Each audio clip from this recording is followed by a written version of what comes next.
And here's a look for you this morning at Paris, where the lower house of the French Parliament is located.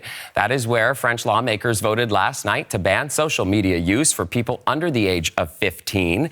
The move makes France the second country after Australia to keep kids off social media. And Marianne Demain is tracking this story for us.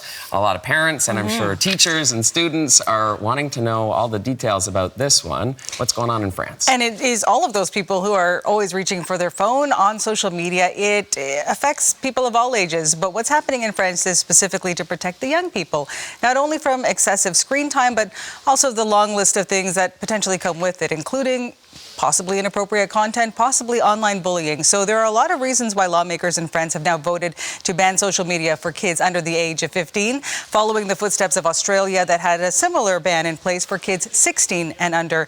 The one in France, though, also includes a ban of cell phones in the classroom.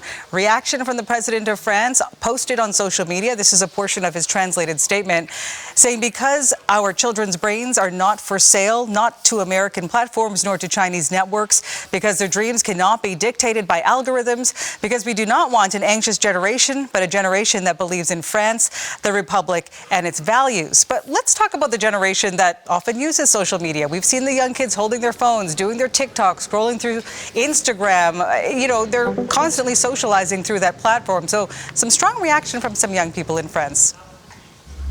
Well, now I'm already 15, but I guess I'm going to be pissed off because I don't think it's really necessary to do stuff like that, because everyone enjoys having social media, and I don't think it should be forbidden for anyone. Like 13 or 14, I think it's old enough, way old enough.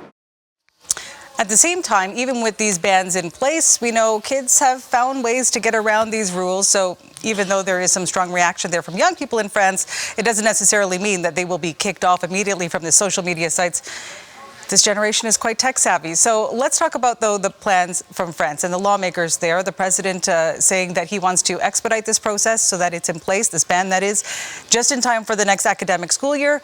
It has to pass through the Senate, though, Chris, before it becomes law. Okay, and so a lot of people are looking to France and Australia and will want to know what's the situation here in Canada. Catch everybody up to speed.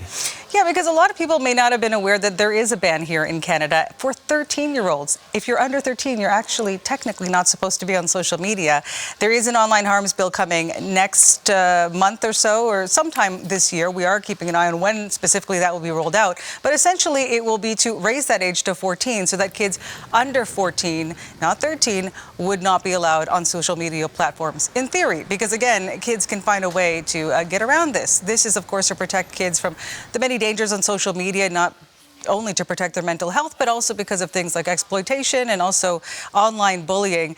This is in addition to a privacy legislation that is expected to be announced by Canada's AI Minister, Evan Solomon, that is specifically targeting some certain deep fakes on social media. So a lot of things out there, a lot of things lurking out there, but we know kids are really tied to those devices and those dances, and they want their social media. Hey, Chris? Kids and all of us. I mean, my goodness. Social media, it's part of the world. Thank you very much, Marianne. You're welcome.